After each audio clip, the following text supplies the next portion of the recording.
ગમેથી રસ્તો કાઢતા કાઢતા કાઢતા કાઢતા અંતિમ એક્ઝામ મારીને તમારી જે બાકી છે એના માટેનું આ જ્ઞાન છે, આ ભણતર છે, આ સત્સંગ છે.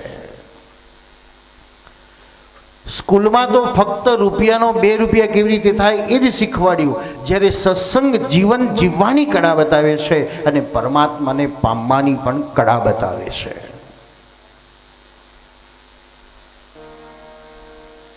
પરીક્ષિતનો જન્મ થયો. પરીક્ષિત જન્મતાની સાથે પરમાત્માને શોધી રહ્યો છે, કારણ ભગવાને સુદર્શન દ્વારા જેનું રક્ષણ કર્યું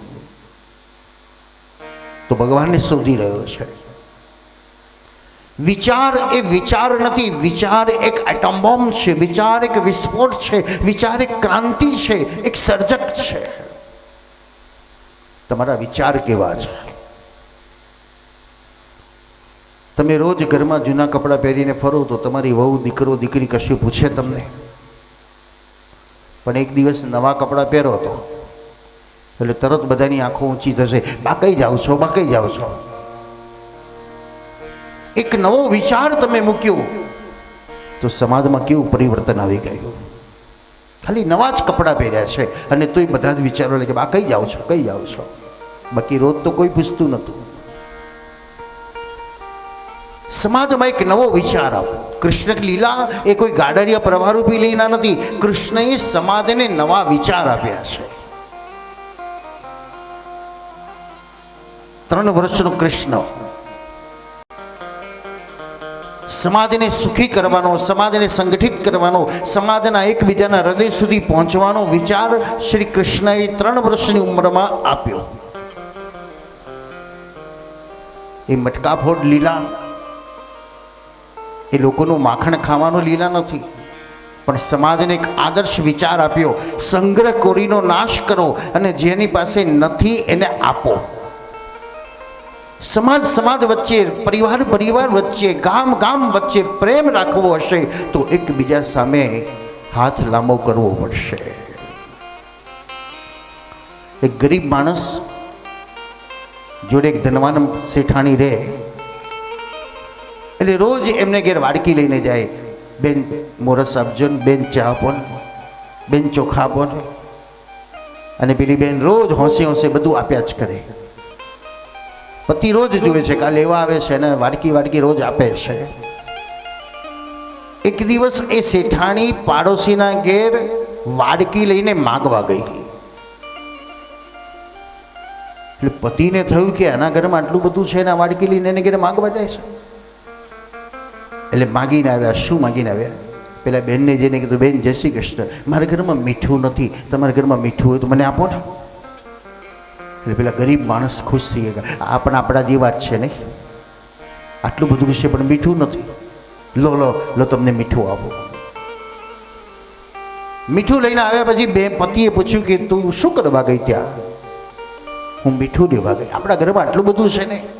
ત્યારે સ્ત્રી બોલી છે, હું એટલા માટે એના ઘરમાં મીઠું લેવા ગઈ કે મને ખબર છે કે મીઠું તો બધાના ઘરમાં હોય અને એ વ્યક્તિ રોજ આપણે ઘેર માગવા આવે છે, એને અફસોસ ન થાય, એને દુઃખ ન થાય કે હું રોજ માગવા જઉં છું. અને તેથી એક અનુભવ કરાયો કે હું પણ તમારા ઘેર માગવા આવું છું. આ પરસ્પરનો જે વ્યવહાર છે એ કૃષ્ણ બતાવે છે. તમે એને આપો, એ તમને આપે.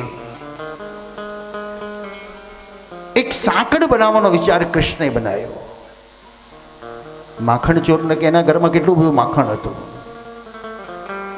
પણ સમાજમાં લીલા કરીને સમાજને એક વિચાર આપ્યો કે જેની પાસે નથી એને આપો.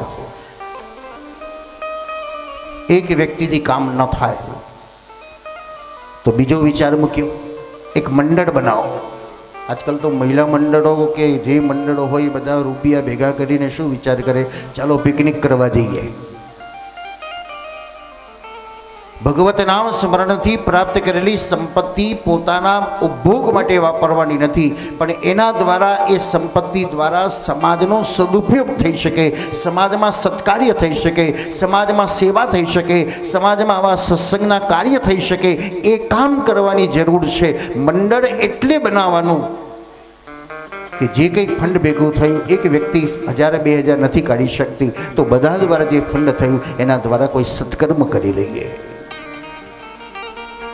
ભગવાને મંડળ બનાવીને પણ આ કામ કર્યું છે. શ્રીમદ ભાગવતનું પ્રથમ સ્કંદ બતાવે છે ઉત્તરાયણ ગર્ભનું ભગવાને રક્ષણ કર્યું. મારું ને તમારું બધાનું રક્ષણ નથી કર્યું ભગવાને. જન્મતાની સાથે સૌથી પહેલી ચિંતા કોને છે? આપણને ચિંતા નથી. આજકાલની માતાઓ ચિંતા કરી દે છે કે મારો દીકરો આવે એટલે આ ફેવોનું દૂધ આપું, આ ફેવોનું દૂધ આપું. પણ પશુ પંખીની માં ચિંતા કરે છે કે મારું બાળક જન્મશે તો એને શું મળશે. પ્રત્યેકની ચિંતા પરમાત્મા કરી દેશે. આવતા પહેલા જ એની વ્યવસ્થા કરી દેશે. આવ્યા ત્યારે ખાલી અને જવાના તો પણ ખાલી. વચગાળાનું બધું આપણું. આ નફો. રૂપિયો લઈને આવ્યા નહોતા અને રૂપિયો લઈને જવાનું નથી, અને છતાંય આપણને આ બધા જ વૈભવો મળી ગયા. આ કૃપાની તો બીજું શું કહેવાય. પરીક્ષિતનું ભગવાને રક્ષણ કર્યું છે. પરીક્ષિત યુવાન બન્યો અને એક દિવસ અર્જુન હસ્તિનાપુરથી દ્વારિકાપુરી તરફ વિદાય થયો. પહેલી વાર આજે અર્જુન જ્યારે પાછો આવ્યો ત્યારે અર્જુન રડવા લાગ્યો છે. યુધિષ્ઠિરે પૂછ્યું, ભાઈ તને શું થયું, તું રડે જ કેમ? મોટા ભાઈ, આજે મને અનુભવ થયો કે મહાભારતમાં યુદ્ધનો વિજય મારો નહોતો. કેમ? આજે હું છું, મારો રથ છે, ગાંડીવ છે, પણ કોણ નથી? મારો રથ ચલાવનારો નથી. કોની વિશેષતા છે, કોની મહત્તા છે? કાલિદાસ કહે છે, શરીર માધ્યમ ધર્મ સાધનમ. શરીર એ તો માધ્યમ છે. શું પ્રાપ્ત કરવા માટે? પરમાત્માને પ્રાપ્ત કરવા માટે. તમે યાત્રા તો માધ્યમ બની, અને યાત્રા કરવા માટે ગયા, શું મેળવવા ગયા? તો ભગવાનનો અનુભવ, ભગવાનના દર્શન. કેટલાક લોકો દર્શન કરવા માટે ગયા અને આપણે કંઈ બહુ ગરમી છે ભાઈ, એર કન્ડિશનમાં સૂઈ જાવ થોડી વાર, એટલે ઊંઘ એવી આવી 2 કલાક જતા રહ્યા. ગયા ત્યાં દર્શન કરવા, પણ ત્યાં સૂઈ રહ્યા, આળસ આવી ગઈ, તો ભગવત દર્શન ન થયા, અને એ દર્શન કરવા માટે ફરી પાછા જવું પડે. સંસાર ચક્રમાં આપણે બધા જ પરમાત્માને પામવા આવ્યા છીએ, પણ પામવાને બદલે અલગ અલગ વસ્તુઓ આપણે પ્રાપ્ત કરવા માટે દોડાદોડ કરીએ છીએ, તો ઈશ્વર રહી જાય છે, અને એને મેળવવા માટે ફરી પાછું ને પાછું આવવું પડે. પહેલાંના સમયમાં ગામડામાંથી કોઈ શહેરમાં જાય એટલે ગામડાના લોકો તરત જ કહે, બેટા તું શહેરમાં જવાનું? હા, લઈને મારું આ લેતા આવજે ને, મારું આ લેતા આવજે ને, મારું આ લેતા આવજે. આખી શેરીના બધાનું લિસ્ટ લખીને ગામડામાંથી યુવાન શહેરમાં જાય, અને શહેરમાંથી બધાની બધી વસ્તુઓ લઈને આવતો હોય, અને બસમાં બેઠા ચેક કરે, બધાનું આવી ગયું, અને બધાનું તો આવ્યું પણ મારું જ ના આવ્યું. બોલો, વળતી બસમાં પાછું શહેરમાં જવું પડે, ફરી પાછા આવે. જે મારું લેવા માટે આવ્યો છું એ શું મારું? ઈશ્વર મારા. આપણે બધું મારું મારું મારું કહે છે, એમાં આપણું કશું જ નથી.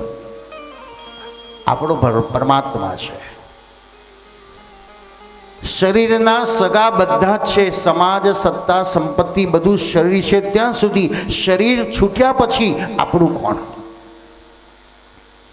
તો ભગવાન.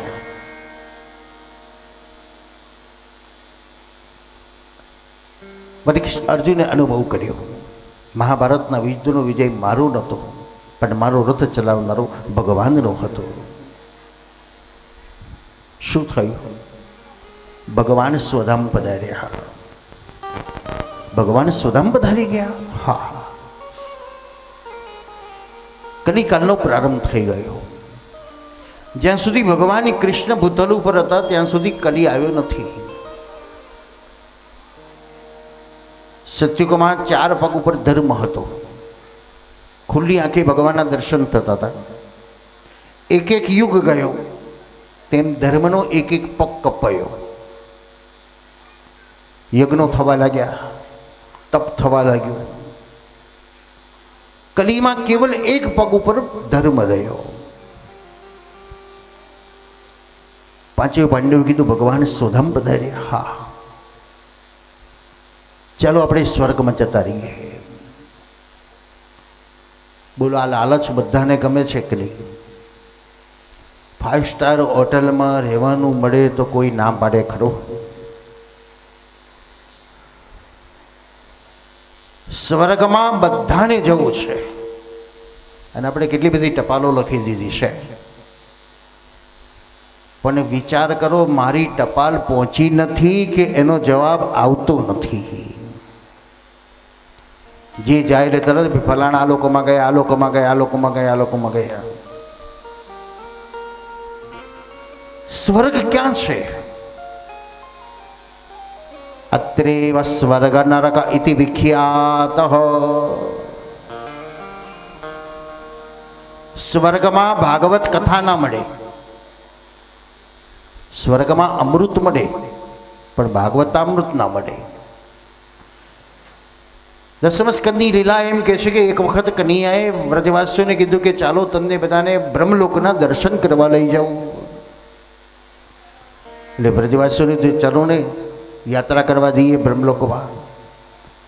ભગવાને યમુનાજીમાં ડૂબકી મારી અને બાળકોએ ડૂબકી મારીને સીધા જ બ્રહ્મલોકમાં. વ્રજવાસીઓ જોયું કે અરે અમારો કનૈયો તો 4 હાથ વાળો છે, કેવા અલંકારો ધારણ કર્યા છે, કેટલો મોટો છે, સિંહાસન પર બેઠો છે. દોડતા દોડતા વ્રજવાસીઓ જાય કનૈયાને મળવા માટે. સિપાહીઓ કે આ બાજુ નહીં જવાનું, આગળ જાઓ, આગળ જાઓ, આગળ જાઓ. અરે અમારે લાલાને મળવું છે, અહીં ના મળાય. કોઈ જવા ના દે, કોઈ વાત ન કરવા દે. કનૈયાએ બધાને પૂછ્યું કે વૈકુંઠમાં કેવી મજા આવી, બ્રહ્મલોકમાં? વ્રજવાસી બોલ્યો, લાલા અમારે આ વૈકુંઠ નહીં વાલું, हमारे तो वालू ये ब्रज धाम, જ્યાં ભગવાન અમારી જોડે તું કનૈયો જમતો હોય, રમતો હોય, સૂતો હોય, બોલતો હોય, વાતો કરતો હોય. અહીં તો તું એકલો બેસી ગયો, અહીં આનંદ નથી આવતો. એક યુવાન સત્સંગમાં જાય અને સત્સંગમાં એને એવું સમજાયું કે તું મરી જઈએ તો સ્વર્ગમાં જવાય, જન્નતમાં જવાય. અને ત્યાં તો એટલા બધા વૈભવ મળે, પકવાનો મળે, દૂધપાક ખાવાનો મળે, પરીઓ મળે અને મોજ મોજ થઈ જાય.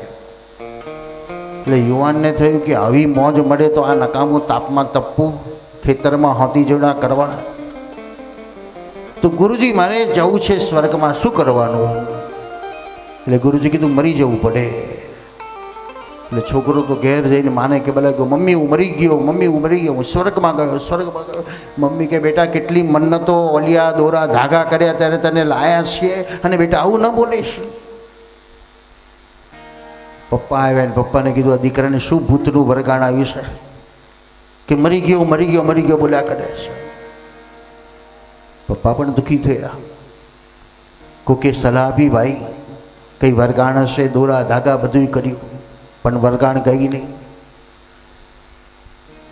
મનોચિકિત્સક ડૉક્ટરની પાસે લઈ ગયા, માનસિક રોગના ડૉક્ટર પાસે. એટલે ડૉક્ટર યુવાન જોડે બધી વાતચીત કરી. એટલે ડૉક્ટરે કીધું કે સારું તો થઈ જશે પણ ખર્ચો કરવો પડશે. હા, જેટલો ખર્ચ થાય બધો ખર્ચ કરીએ.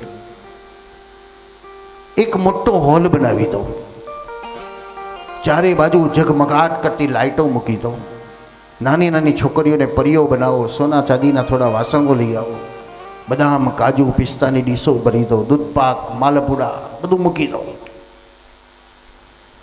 અને દીકરાને ઘેનનું ઇન્જેક્શન આપી દીધું. પલંગ ઉચકીને સીધો હોલમાં મૂકી આવ્યો. કલાક પછી દીકરો જાગ્યો અને જાગતાની સાથે તો ગુરુજી જે વર્ણન કર્યું હતું એ બધું દેખ્યું. ઝગમગાટ કરતા મોટા હોલ જોયા, સોના ચાંદીના વાસણો જોયા. હું ક્યાં છું, હું ક્યાં છું?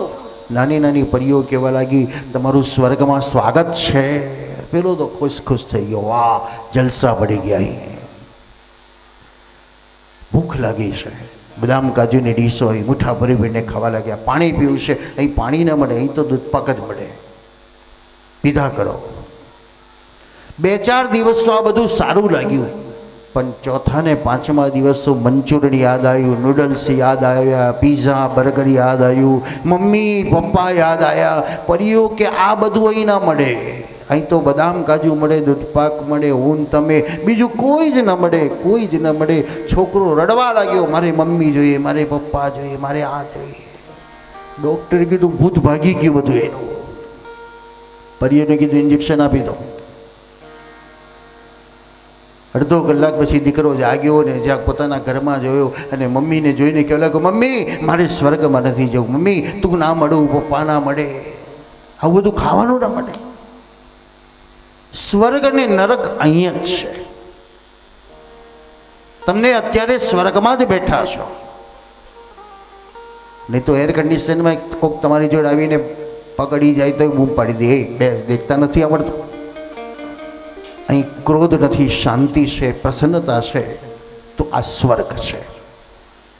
આનંદ જ્યાં મળે છે ત્યાં સ્વર્ગ છે, અને દુઃખ જ્યાં મળે છે ત્યાં નરક છે.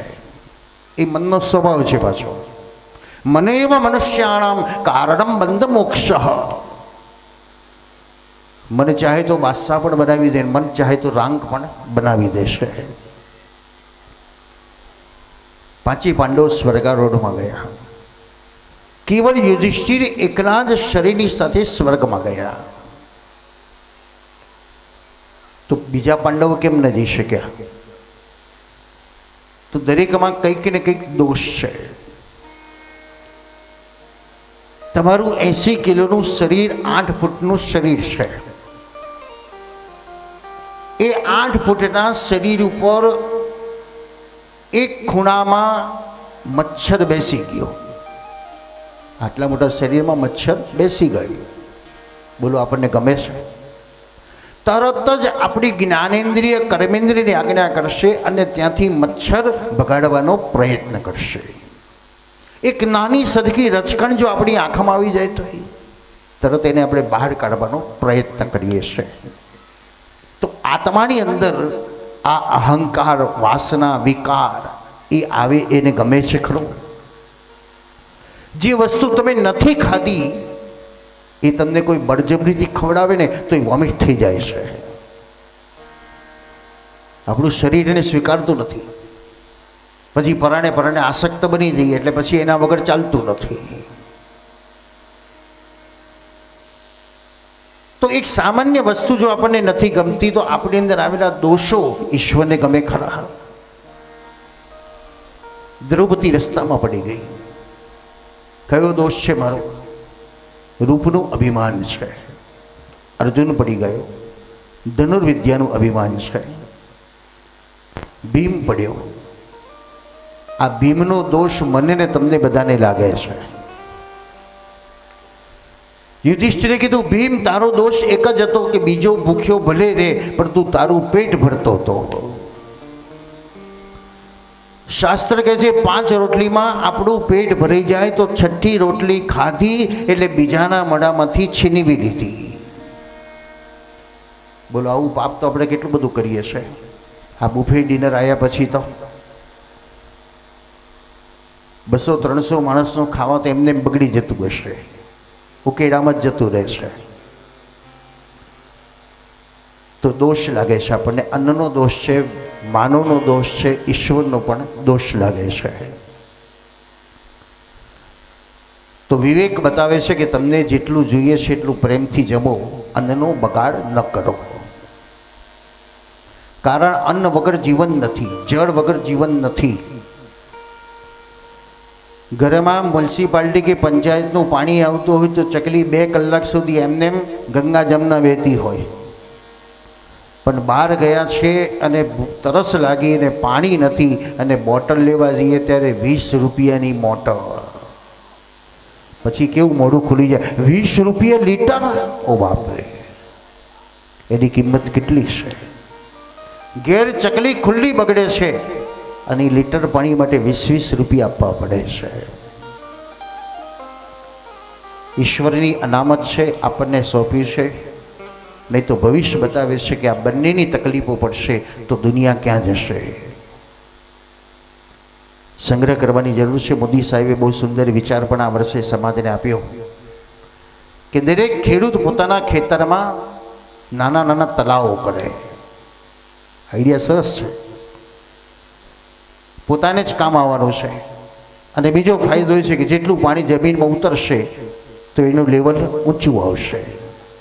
એકાદ વરસાદ ન પડ્યો તો એક ખાડો ભરેલો છે તેમાંથી ખેતરમાં પાણી પણ પીવાઈ જશે. તો બહુ જ સરળતાથી સમાજને આવે એક અધ્યાત્મ છે કે તમે એની બચત કરો, અન્નની બચત કરો. સંયુક્ત કુટુંબ અને વિભક્ત કુટુંબમાં ખર્ચ કેટલો વધી જાય. ગામડામાં તો હજુ સંયુક્તમાં છે, પણ વિભક્ત શહેરોમાં તો બધા વિભક્ત થઈ ગયા. ગામડાનો માણસ 100 રૂપિયામાં દિવસ પૂરો કરી શકે, પણ શહેરનો માણસ 1000 રૂપિયામાં પણ નથી કરી શકતો.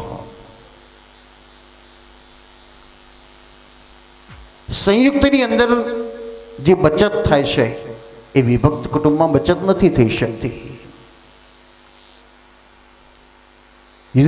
બીબીનો જે દોષ બતાવ્યો તો આપણને પણ એ દોષ લાગે છે. અન્નનો બગાડ ન થવો જોઈએ અને જેટલું પોષણ આપણને મળે એટલું પ્રેમથી પોષણ લેવું જોઈએ. સાંજની ચિંતા આપણે નહીં કરવી કે જેટલું ગયું છે એટલું સાંજ સુધી તો ચાલવાનું જ છે. મહાભારતની જે કથા 5 પાંડવોની, 5 પાંડવો સ્વર્ગારોહણમાં ગયા. યુધિષ્ઠિર એકલા સ્વર્ગમાં જઈ શક્યા. પરીક્ષિત યુવાન બન્યો. શસ્ત્રો શાસ્ત્રોનું પરીક્ષિતને જ્ઞાન પ્રાપ્ત થયું. નિશાળ અને ગુરુકુળ, આજે આપણે બધા આપણા છોકરાઓને નિશાળમાં મૂકીએ છીએ, ગુરુકુળો બધા બંધ થઈ ગયા. ગુરુકુળ નથી એટલે બાળક બળવાન બનતો નથી. પરીક્ષિતને શસ્ત્રો અને શાસ્ત્રો બંનેનો અભ્યાસ કરાય જરૂર છે. પહેલાના સમયમાં પાઠશાળાની અંદર બાળકને ભોજન કેવી રીતે બનાવવું, લાકડા વીણી લાવવા, જમીન પર સૂઈ જવું, યુદ્ધ કેવી રીતે લડવું, એ બધું જ જ્ઞાન પ્રાપ્ત થતું હતું. તો એ યુવાન સમાજ માટે કેટલો બળવાન બનીને આવતો હતો. આજે કેવલ રૂપિયાનું જ જ્ઞાન પ્રાપ્ત થાય છે તો માણસ કેટલો નબળો પડતો જાય છે. પરીક્ષિતને શસ્ત્ર અને શાસ્ત્રનો અભ્યાસ થયો. પરીક્ષિત રાજા બન્યો. તથા પરીક્ષિત દ્વિજવર્ય શિક્ષયા, અને રાજા બનેલો પરીક્ષિત 4 દિશાઓ જીતી લાવ્યો. અને એ જીતીને લાવતા પરીક્ષિતે વિચાર કર્યો, મારા પિતાઓએ કેટલું ધન ભેગું કર્યું છે, ખજાના ખુલ્લા છે, પણ એક પટારાને તારું મારેલું જોયું. શું હશે એની અંદર? જિજ્ઞાસહાયમ પ્રકૃતે પુરુષ્ય. સસ્પેન્સમાં જેમ જિજ્ઞાસા છે એમ પરીક્ષિતને પણ જિજ્ઞાસા આવી. સુવર્ણમય હીરા જડી સોનાનો મુકટ મળ્યો. શાસ્ત્ર અને વેપારી ધનતેરસના દિવસે ચોપડા પૂજન કરી અને શ્રી સવા લખે છે. શાસ્ત્રે આપણને છૂટ આપી, રૂપિયાનો 1.25 રૂપિયો કરજે. પણ આપણે કેટલું કરીએ છીએ આપણે વિચારીએ છીએ. શાસ્ત્ર કે જે 6 મહિના સુધી 1 રૂપિયો ન મળે તો પણ આપણો જીવન નિર્વાહ ચાલે એટલું ભેગું કરો. આપણે પેઢીઓની ચિંતા કરીને ભેગું કરીએ છીએ. આ ફેસબુક મીડિયા આપણને બતાવે ત્યારે ખબર પડે, હા કેટલા કરોડો રૂપિયા દિવાલોની અંદર, છજલીઓની અંદર, પાણીની ટાંકીઓની અંદર રૂપિયા મૂકી રાખે છે. પછી ધોરા દાડે ડાઘું કહીએ ને, એ ગવર્મેન્ટની ઇન્કમટેક્સની રેડો પડે ત્યારે બધું નીકળે છે. કેટલું કરવું એ જ જ્ઞાન નથી. પરીક્ષિતે વિચાર્યું આ પટારામાં શું છે? સુવર્ણમય હીરા જરી સોનાનો મુગટ મળ્યો. અરે આ કિંમતી મુગટ અમારા પિતાઓને કિંમત ખબર નથી. કરોડો રૂપિયાનો મુગટ આમ ધૂળ ખાતો મૂકી દીધો. શા માટે મૂકી દીધો? આજે આપણે જે કંઈ પુણ્યબળથી વૈભવની અંદર આપણે રહેલા છે એમાં બધામાં સૌથી પહેલો કૃપા સાથ સપોર્ટ કોનો છે? તો આપણા પિતાઓના પિતાઓની કૃપા છે. કે સાયકલના જમાનામાં રહીને પણ એ સંપત્તિને સાચવી રાખી. તો દીકરાના હાથમાં બાઈકો આવ્યા, દીકરાઓએ એ સંપત્તિ સાચવી રાખી, તો આપણા હાથમાં અત્યારે ગાડીઓ આવી છે. એ નીતિના માર્ગમાં ન ચાલ્યા હોત તો આપણે ગાડી સુધી ન પહોંચી શક્યા હોત. પરીક્ષિતને અનિતિના ધનનો સંગ થયો, કારણ ભીમ જરાસંઘના દરબારમાંથી મુગટ લાવ્યો હતો. યુધિષ્ઠિરે કીધું અનિતિનું ધન છે, એને દૂર કરી દે. હવે તું લાવ્યો છો તો દુઃખ થશે તને, પણ એને ખૂણામાં નાખી દો. આપણે નથી રાખવું એને. ત્યારે પરીક્ષિત ના હાથમાં એ સુવર્ણમય મુગટ પ્રાપ્ત થયો. અને વ્યાસજી લખે છે એકદા ધનુરુદ્દમ્યન વિચરન મૃગયામ બને. રોજ મને કે તમને સારા વિચાર નથી આવતા અને રોજ ખરાબ વિચાર પણ નથી આવતા. જ્યારે સારા વિચાર આવે ત્યારે ચોક્કસ વિચાર કરો, મેં કોનો સંગ કર્યો, મેં કોનું ભોજન કર્યું, આજે હું કયા સ્થાન ઉપર બેઠો કે જેથી મને સારો વિચાર આવ્યો. અને નબળો વિચાર આવે ત્યારે પણ વિચાર કરો, મેં કોનો સંગ કર્યો, કોનું ભોજન કર્યું, કઈ જગ્યા હતી કે આજે મને મારું મન નબળું પડી ગયું. સંગાત સંજાયતે જ્ઞાન. સંગ તો છે પણ સંગ કઈ વ્યક્તિનો છે તેની પર વિશેષતા છે. પરીક્ષિતે કલીના ધનનો સંગ થતા પરીક્ષિતની મતિ ભ્રમિત થઈ ગઈ અને પહેલી વાર વૈષ્ણવ પરીક્ષિતને શિકાર કરવાનો વિચાર જાગ્યો.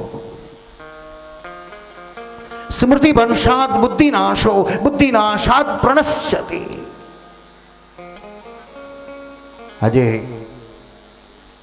પરમ પૂજ્ય નરેન્દ્રદાસજી મહારાજના મનોરથને સાકાર કરવા બ્રહ્મલીન પૂજ્યપાદ સેવાદાસજી મહારાજના 7મા સ્મૃતિ પર્વ નિમિત્તે ગુજરાત સરકારમાંથી શિક્ષણ મંત્રી અહીં પધારેલા છે. આપ સૌ વતી કૃષ્ણાશ્રય આશ્રમ મેળાવ વતી અને સમસ્ત રડો ગામના નગરજનોને શ્રોતાઓ વતી ખૂબ ખૂબ હાર્દિક સ્વાગત કરીએ છીએ હૃદયના પુષ્પથી. ઘણી વખત ફેસબુક પર એમના સ્પીચો સાંભળેલી છે, વ્યક્તિગત તો મળવાનું આજે પહેલી વાર થયું છે. શિક્ષણ જગત માટે જે અત્યારે જરૂર છે, આવશ્યકતા છે, એવા વિચારો એમના વક્તવ્યમાં સાંભળવા મળે છે. ગુરુકુળની જે આવશ્યકતા છે, ભવિષ્યને એ પરંપરાને ભૂતકાળને ફરી રિપીટ કરવાની જરૂર છે કે ગુરુ પરંપરા રૂપી ગુરુકુળની અંદર કે બાળકને ઘડવો છે. પહેલાંના સમયની અંદર મા બાપ શિક્ષકને કહેતા હતા મારા દીકરાને ના આવડે તો મારજો પણ એને ભણાવજો. આજે આપણે એનાથી ઊંધું જ કહીએ છીએ અને જો એવું થાય તો તકલીફ થઈ જાય છે. પણ એ સંસ્કાર એ યુવાન યાદ કરે છે અને આજકાલ તો મા બાપે છોકરાને નથી મારતા તો છોકરા બગડતા જાય છે. જેને પડેલો માર છે એ યાદ કરે છે કે આજે હું જે સુધર્યો છું, આ સ્થાન ઉપર છું, એ મારા મા બાપના આશીર્વાદ છે, મારા ગુરુઓના આશીર્વાદ છે. તો એવો સુંદર વિચારો દ્વારા આજના નિમંત્રણને માન આપીને શિક્ષણ મંત્રી જે ગુજરાત સરકારના કેબિનેટ મંત્રી શિક્ષણ મંત્રી છે. કેબિનેટ રામ વિકાસ ગ્રામ વિકાસ. ઓહો જાય હો, રામનો વિકાસ થશે થઈ તો ગયો રામનો વિકાસ, તો હવે ગ્રામનો વિકાસ થશે. તો ગ્રામ વિકાસ મંત્રી અહીં પધાર્યા છે, એમનું ખૂબ ખૂબ હાર્દિક સ્વાગત કરીએ. પૂછો ફૂલગુચ્છથી માલ્યાર્પણ. ચલો ભાગવત.